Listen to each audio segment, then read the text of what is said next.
ñu ngi leen di nuyu di leen jaajëfal yéen ñiy suivre chaîne bii di xalaat TV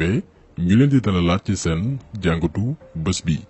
tey nag dañuy def benn taxaw seetlu ci évolution wu coronavirus biir Sénégal parce que comme ngeen ko xamee suñu réew romb na junni cas bu ñu sukkandikoo ci autorité sanitaire yi. jëwriñ gi ñu dénk wàllum wér-gu-yaram ci biir réew mi muy Abdoulaye Diouf Sarr ak quelques membres personnel sanitaire bi defoon nañ second bilan maanaam ñaareelu bilan gannaaw ñaari weer bi coronavirus duggee ci suñu réew. partagé woon nañ seeni intervention pour que ku ci nekk am ci benn idée bu yaatu avant que ñun ñu ciy dellu si ak suñu jàngatu bopp. parce que comme ni ngeen ko xamee depuis bi coronavirus duggee ci réewum Sénégal lu bëree bëri xew na fi. suñu gouvernement décrété na li nga xam ne mooy couvre-feu jënd nañ fa ay dund pour ne dañuy jàppale ñenn ci askan wi li nga xam ne mooy solu masque léegi obligation la rax ci dolli ñu tëj li nga xam ne mooy suñu jàkka yi. te loolu lépp mérité na benn taxaw seetlu bu yaatu ab jàngat maanaam mesures yi nga xamante ni jël nañ ko depuis bi jàngoro ji duggee suñu réew est-ce que lu ñu mën a wutal lay la wala boobaak léegi jural nañu ay résultats yoo xamante ni yu am solo la.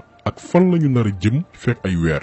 ñu gis ni itam lu mbir mi di gën di avancé mu bari ci ay sénégalais yoo xamante ni ñoom dañu naan jàngoro ji amul biir Sénégal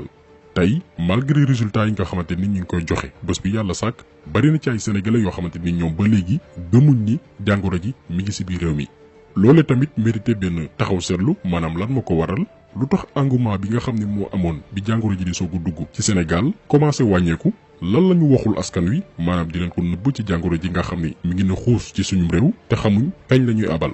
ñen la corona di profiter parce que am na ay intérêt yu ne ci ginnaaw ak ay lobby ak ay complot mbir yooyu yëpp nag la ñu fas yéene faram-fàccee ci vidéo bi nii situé li nga xam ne mooy responsabilité yi waaye itam askan wi waajal seen bopp xam fan la ñu nar a jëm ak situation bii nii.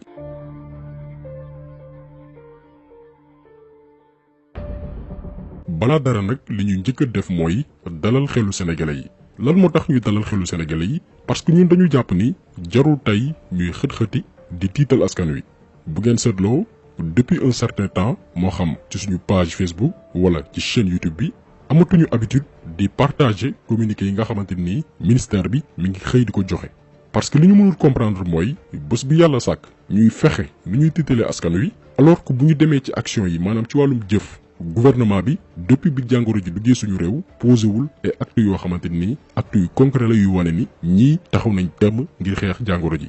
bu ngeen seetloo bi coronavirus bi duggee suñu réew li njëkk a def mooy woote audience palais woo nañ opposition bi woo nañ rappeurs yi woo nañ communicateurs traditionnels yi te loolu lépp ñun jàpp nañ ni amul benn njariñ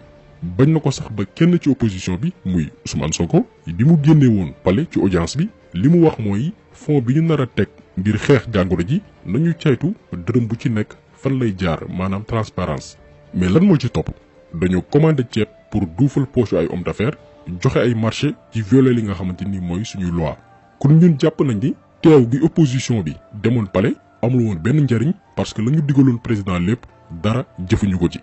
donc bu ngeen analyser depuis le début da ngay seetlu ko ni ñii jëlee fi coronavirus taxu leen jóg li tax nag daan ci ñëw. parce que au lieu que ñu xool naka la ñuy organiser suñu hôpitaux yi hôpital régional bu ci nekk pare pour éventuellement mën a accueillir ay malades ñoom ñoo ngi ci ay caaxaan di recevoir ay artistes palais di recevoir ay communicateurs traditionnels ministre de la culture et de la communication di lambar-lambari ci ay këru waykat di xool naka la ñu leen di rembourser seeni perte maanaam ñoom bi jàngoro ju ne xuus suñu réew jubluwuñ ci bërëbu fajukaay yi waajal askan wi pour éventuellement bu jàngoro ji évoluer mais ñi ngi ci ay audience yoo xamante ni amul benn njëriñ ñi ngi ci ay xool naka la ñuy jàppalee ay woykat yoo xam ni yu ci bari wax dëgg fa yàlla soxlawuñ dimbal lépp rek di wane ni ñii askan wi taxu leen jóg maanaam ñenn ci askan wi ñoo fi nekk di tiit ak jaaxle mais ñoom affaire bi terewuleen nelaw Macky Sall bañ na ko ba ci ay discours am nouvel ordre mondial lay wax.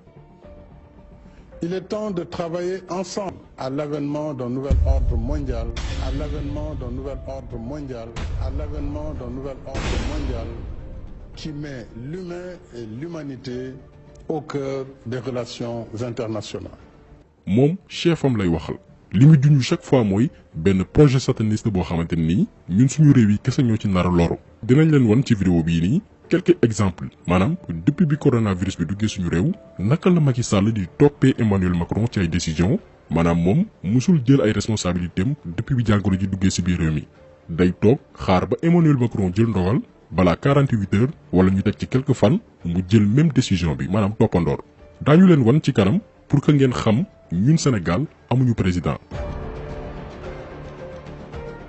leneen aussi li mat a leeral mooy bari na tey ci ay sénégalais yi wax ni jàngoro ji amul ci biir réew mi maanaam ñoom dem nañ sax ba wóolootuñ nguur gi li ko waral nag mooy manque de communication. bés yu weesu dégg ngeen benn malade bu nekk Touba doon wax téléphone mu ne dañ ko testé mu positif mais boo ko déggee muy wax téléphone dalay leer ni kii gëmul ni jàngoro ji dal na ko. wax dëgg yàlla yëngatuma dara sama yaram. feebar bu wér naa moom. ñu ne da ngeen a positif ñu ne da ngeen dem Darou Manane docteur Ndiaye ñoom boole na da ngeen dem male ac garaw ale ji nan la. léegi ñu ñëw. waaye man li ma doon xool sax maanaam bu fekkee ne ñëw nga fi ne nit ñi dañoo corona même yow boo yëgu dara sax yow ñi nga fi fekk. war ngaa gis ñii mu leer ñii nii. feebar dañoo feebar leeral dañoo feebar. waaye li fi nekk ci nit lépp li nekk fii Darou Manane. amul kenn koo xam si ñi ci bitti ñoo la gën a wér. ma xam na nag affaire yi gars yi seen pièce la yoo xam boo demee hôpital dañ lay fexe ba defal prélèvement bi ne la da ngaa corona. di remplir seen i rapport rek xëy na ñoom ñoo amee intérêt bu ñu ciy gagné. gis nañ tamit beneen malade moom itam di film boppam ci benn hôpital yëgul ko sax yaramam parce que jàpp na ni ñii dañuy caaxaan. waaw gis ngeen maa ngi nii man maa ngi nii Cheikh Ndiaye malade yi dañoo amee coronavirus mais ñu ngi ci jàmm bu baax.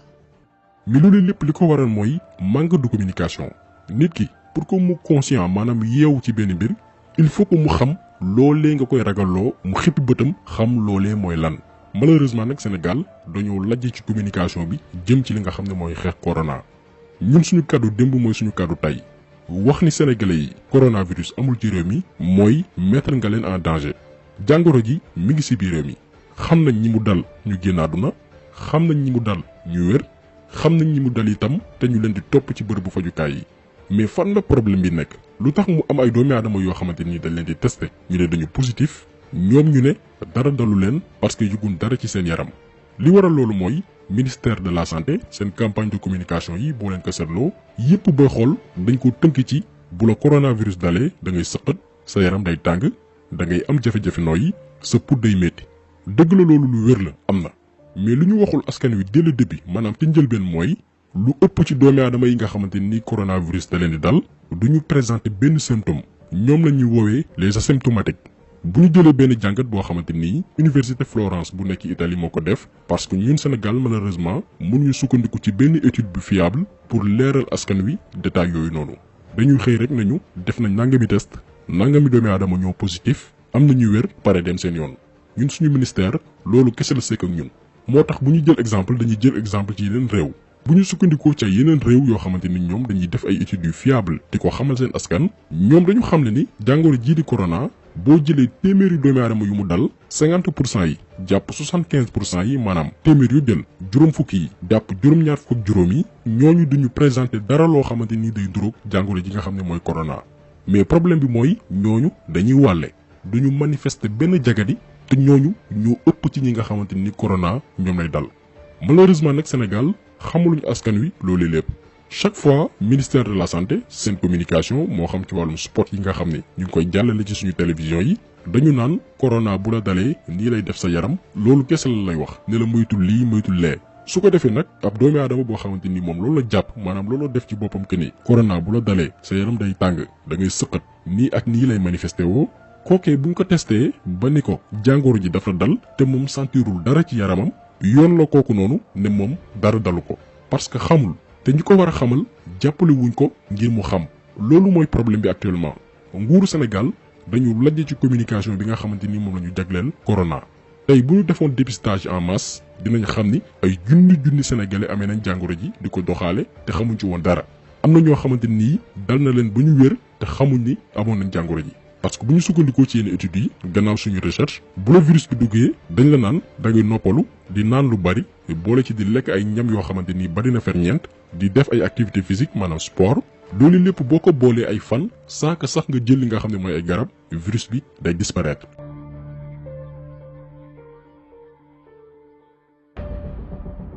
donc bu ngeen déggee ñu naan jarul ñuy tiital askan wi di yóbbu seen fit yi dafa am lu tax bu ngeen seetloo jàngoro ji def na suñu continent bi maanaam Afrique ñaari weer maanaam entre février jàpp avril 2020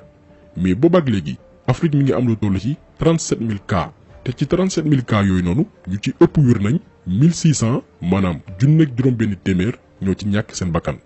nga jël yeneen réew yi waxuñu continent Europe wala beneen continent mais seen réew yi benn nga jël Italie réew boobu noonu muy Italie en moins de 3 mois maanaam ci diiru ñetti weer ñu ngi ci 211000 cas ak lu teg lu ëpp ci 28000 personnes ñàkk nañ seen bakkan.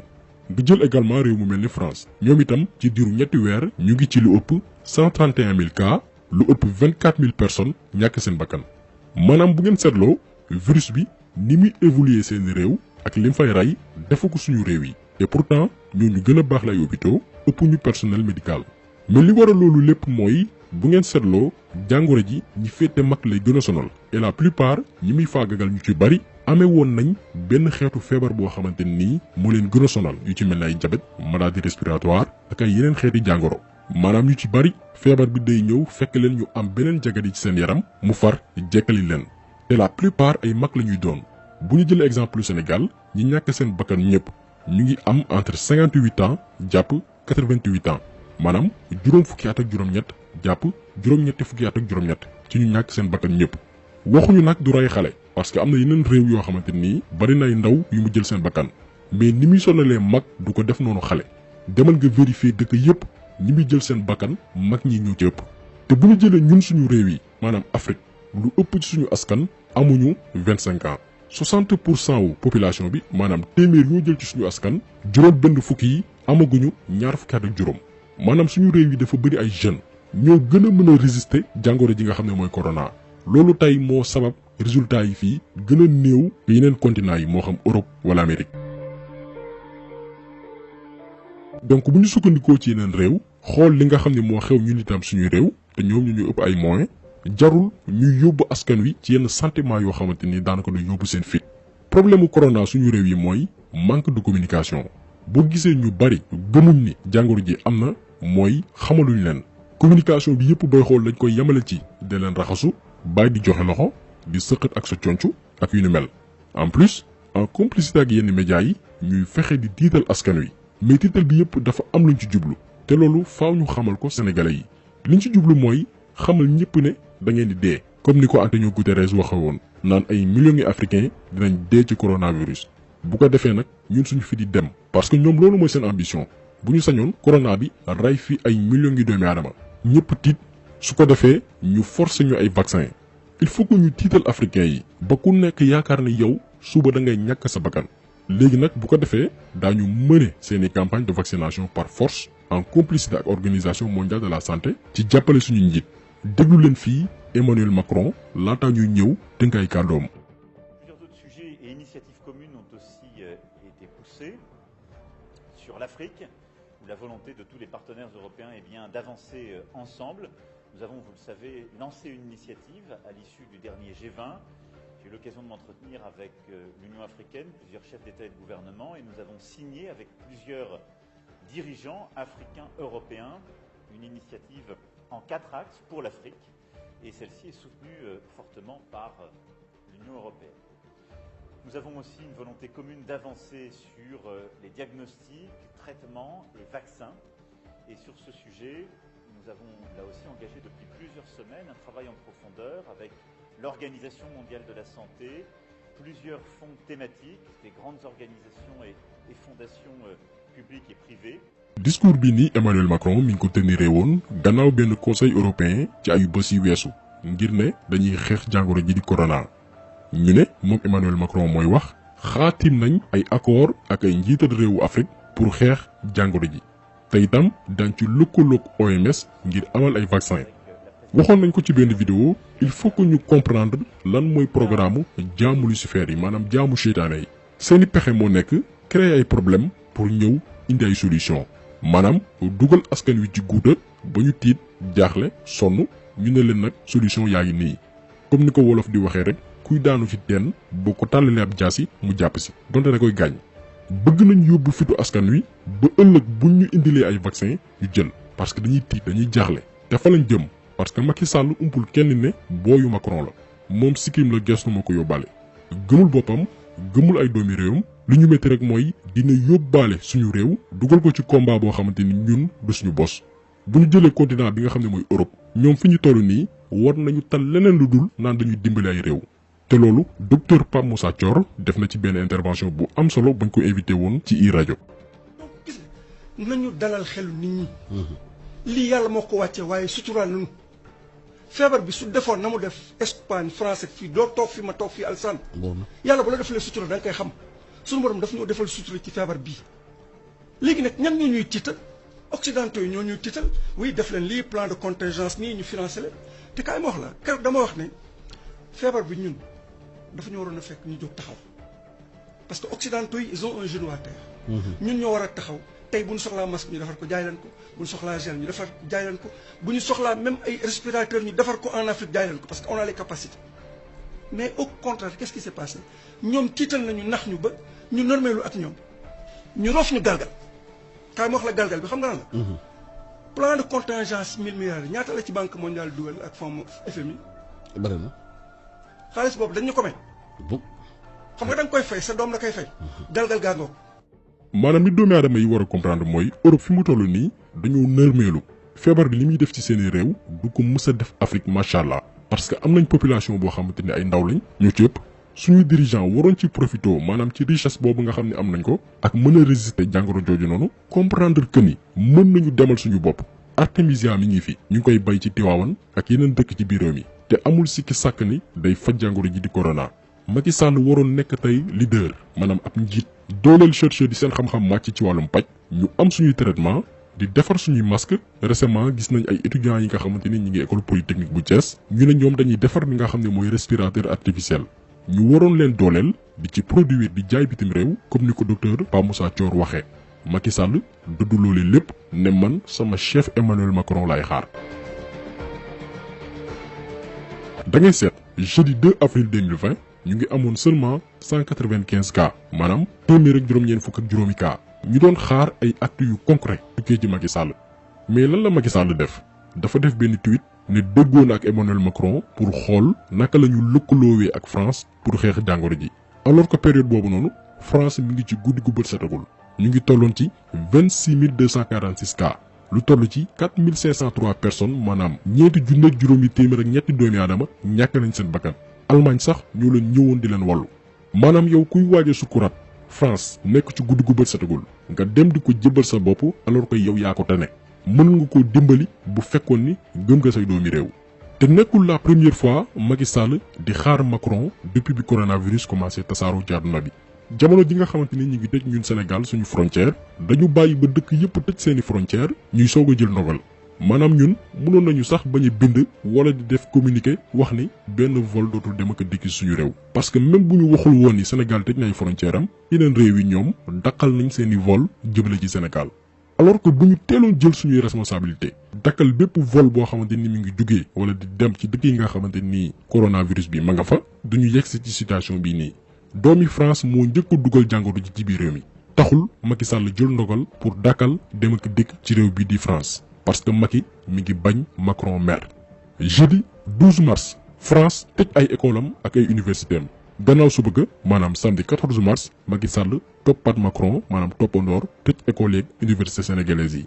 mardi 17 mars 2020 Macron démarré li nga xamante ni mooy confinement biir France instauré li nga xam ne mooy couvre-feu lundi 23 mars maanaam juróom benn fan lañ ci teg Macky Sall moom itam jël ndogal décrété couvre-feu lundi 13 avril Emmanuel Macron xamle ni école française yi daañu leen ibbi ndànk-ndànk lu ko tàmbalee le 11 mai le 29 mai Macky Sall moom itam jël ndogal ne élèves yi nekk en classe d'examen daañu reprendre li nga xam ne mooy seeni cours la ko tàmbalee 2 juin Macron prolongé waat li nga xam ne mooy confinement bi biir France Macky Sall moom itam prolongé waat li nga xam ne mooy couvre-feu biir Sénégal ba le 2 juin donc lii li muy wane mooy ñun Sénégal amuñu président benn gouverneur France moo ne ci biir réew mi di topp ndigalu ay chefam gis ngeen bi corona bi tàmbalee ba léegi Macky Sall jëlul benn ndogal ci coobare boppam wala lu méngoog Sénégal ni muy doxee day xool lu France def mu topp ci ginnaaw ba ci discours booy xool day toppandoor Macron dafa def discours ne nous sommes en guerre maanaam dañu nekk ci xare. Nous sommes en guerre. Macky Sall moom itam defaat discours ne nous sommes en guerre. 3 mois, une véritable guerre mondiale s'est déclenchée contre cet ennemi commun. donc ku yaakaar ni Sénégal am na njiital réew wallahi yaa ngi nax sa bopp. donc seetlu ngeen ni dafa am benn stratégie pour yóbbu fitu bépp doomi aadama ci àdduna bi. Nous sommes en guerre. Depuis 3 mois, une véritable guerre mondiale s'est déclenchée contre cet ennemi commun. te loolu nag en complicité ak yenn médias yi lu waral nag tiital bi wax nañ ko sànq mooy ëllëg lu ñu indi comme solution moo xam vaccin wala lu mënti doon ñu jël parce que day fekk ñu nekk ci njàqare tiit. waxoon nañ ko ci benn vidéo coronavirus tey dafa nekk benn moyen pour yeggali yéene bi jaamu seytaane yi am ci kaw suuf mooy réduire population mondiale bi imposer ay vaccin yoo xamante ni ñooy xam yuñ ciy def. ci suñu vidéo yu yàgg yi njëkkoon def ci wàllum franc-maçonnerie ñoo ngi leen doon wax li nga xam ne mooy puce RFID ay puces yu ndaw yoo xamante ni jaamu seytaane yi ñoom jàpp nañ ni mën na tax ñuy contrôler maanaam teg loxo ci population mondiale bi fépp fu ñu mënti ne gannaaw ba ñu leen wàññee. léegi nag à travers la ñuy wooyee nanotechnologie mën nañ introduire puces yooyu noonu ci ay yarami doomi aadama jaarale ko ci ay vaccin lii benn document bu am solo la boo xamante ni day wax ci puces yooyu noonu. lien bi ñu ngi ko def ci description vidéo bi mën ngeen ko consulter après te loolu lépp bokk ci projet nouvel ordre mondial bi nga xamante ni Macky Sall chaque fois da koy fësal di ko wane ci ay discours am. De travailler ensemble à l'avènement d'un nouvel ordre mondial, à l'avènement d'un nouvel ordre mondial, à l'avènement d'un nouvel ordre mondial qui met l'humain et l'humanité au cœur des relations internationales. maanaam moom pare na pour jébbal Sénégal mbootaay yu am doole yooyu nga xamante ni leen tax a jóg mooy nasaxal àdduna noot àdduna moom doomi aadama yi di leen contrôler. parce que li ñu war a xam xippi ci suñuy bët mooy depuis bi coronavirus duggee suñu réew Macky Sall chaque fois day def li nga xam ne mooy clin d'œil jëmale ci puissance yi nga xamante ni ñoom ñoo bëgg a noot àdduna pour wax leen ni Sénégal noppi na ngir accéder ci li nga xam ni mooy nouvel ordre mondial boobu noonu. même photo bi nga xamante ni fan yi fësal nañ ko ci réseaux sociaux yi mu jur coow moom Macky Sall di jouer Ludo ak ay doomam loolu lépp ay code la message la boo xamante ni daf ko lancer puissance yi nga xamante ni tey ñoo bëgg a noot àdduna bi. bu ngeen seetloo sénégalais yu bëri ñu ci doon coow ci jeu boobu noonu naan yoon la war a du yoon ak fi réew mi toll alors que image boobu noonu message la bu ñuy transmettre ces puissances là message bi newul ci Ludo bi ak toog leen seen kër déedéet message bi mi ngi nekk ci image bi ñuy wane ñaari fas yi. benn mbokk bu ñuy woowee Ahmed Bayla Diop daf ci def benn jàngat bu am solo parce que ci image bi yéen nga gis benn fas bu ñuul nëbb benn partie fas bu weex bi loolu li muy symboliser mooy lëkkaloo gu sax dàkk diggante loge maçonnique yi nekk dans les pays du nord comme France ak dëkk yi nga xamante ni ñooy les pays du sud comme Sénégal. xam ngeen ni Dakar yàgg na nekk li nga xam ne mooy capitalu franc-maçonnerie avant ñuy am indépendance. Blaise Diagne bi ñu tuddee tey suñu aéroport suñu xaalis bokk na tey ci di gën a dooleel franc-maçonnerie ci biir réew mi dundam gépp daf ko xeexal France dooleel franc-maçonnerie ci biir réew mi ñun gisuñu luy njariñu ñu jël suñu aéroport di ko tuddee ab franc-maçon boo xamante ni dundam gépp France la ko doon xeexal. donc image bi li muy symboliser mooy tey la lëkkaloo bi gën a ñoŋ maanaam Sénégal noppi nañ ngir sóobu ci nouvel ordre mondial bi nga xam ni mi ngi teg jéego yu am solo maanaam ay xel. ñi nga xam ne nag ñoo ŋànk projet boobu noonu mooy élite yi ñu ci mel ni ay Emmanuel Macron yenn homme d'affaires yu ci mel ni Bill Gates bi nga xam ni bokk na tey ci ñiy financé OMS muy organisation mondiale de la santé bi nga xam ni moo war a tasaare vaccin yi moo tax fi mu toll nii képp ku jug naan da ngay wax waxi garab boo xam ne day faj corona yow doo am jàmm. donc gisal ngeen seen bopp que ni dafa am benn projet seytaan bu ñuy nas te corona tey nekk ab jumtukaay bu am solo ngir matale googe yéene te xam ngeen ni seytaane moom du jaaroog li nga xam ne mooy diine am na noo xamante ni boo ko dëggoo sax ci diine seytaane du la mënal dara moo tax ñun suñu position ci tëjum jàkka yi mooy du dëgg du yoon li ñu seetlu nag mooy képp ku ko wax ñu attaqué la ci réseaux sociaux yi ba ci tey suñu waaraatekat yi Iran Ndaw wax na ko gaay dal si kawam Oustaz Alioune Sall wax na ko gaay dal si kawam képp ku jug di wax waxi tijji jàkka yi am na daal ñoo xam ne dañuy dal sa kaw mais ñun dañ koy assumer lan moo tax ñu koy assumer parce que li ñu seetlu mooy marché yi moo gën a xumb jàkka yi te kenn tëju leen ba tey boo demee ci marché sénégalais yi foo sànni mbatt mu tàkk image bii ni ngeen di gis itam mi ngi xewe ci benn boulangerie ci biir weeru koor gi lii xam ngeen ni moo gën a xumb fuuf jàkka yi te itam bu ñuy wax naan ubbi leen jàkka yi waxuñu dañ koy ubbi nit ñi bari fa comme ni mu fa daan demee mais ñu organiser ko ba ñu respecter li nga xam ne mooy distanciation sociale bi maanaam 1 mètre jàpp 1 mètre 50 kuy dugg sol masque rax ci doole ñu defal li nga xam ne mooy gel mais xool leen image bi nga xam ni moo am ci jumaa bu Touba ni ñu ko organisé c'est la même chose boo demee Medina Baye comme ni ngeen koy séenee ci vidéo bi ak ci yeneen këru diine léegi naka la jumaa yi mën a amee organisation bu mel nii te doo ko gis ci yeneen bërëb yu ci mel ne marché yi wala supermarché yi mais ñu seppi leen maanaam tànn jumaa yi kese ne leen yéen toog leen nële doo leen ubbi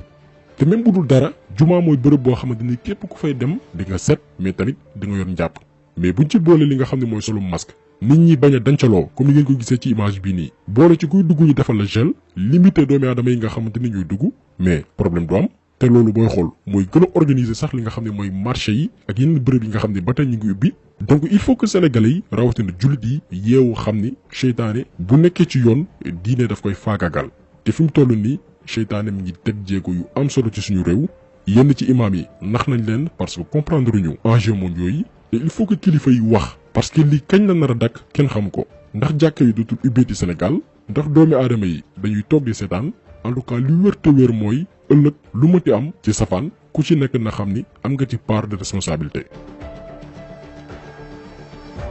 donc jàngal bi tey loolu woon ab taxaw seetlu bu yaatu ci li nga xam ni mooy situation Covid 19 ci biir réew mi anam gi ñu koy gérer te yi fi maa tey am ci li ñu seetlu mooy ñii jëlee fi jàngoro bi taxu leen jóg tiital askan wi moo leen tax a jóg noot leen ba ëllëg lépp luñ fi indi comme solution moo xam ay vaccin wala lu mënti doon ñu nangu ko te duñ ko seetaan daañu wëy di sensibiliser di ñaan suñu borom gën ñu ci musal kaa yi wàññeeku doomi aadama yu wér ñi nga xam ne jot nañu ñàkk seen bakkan suñu borom yërëm leen xar leen àjjana jaamu seytaane yi nga xamante ni nag ñi ngi bëgg profité ci mbir mi maanaam corona bi ngir lal seeni plan accélérer li nga xam ne mooy seeni programme yàlla na leen suñu borom weer yàlla na leen suñu borom alak yàlla na suñu borom neenal seeni pexe donc jàngat bi tey loolu woon ñu ngi leen di gërëm di leen jaajëfal di leen di daje beneen yoon ci beneen jàngat jaa ngeen jëf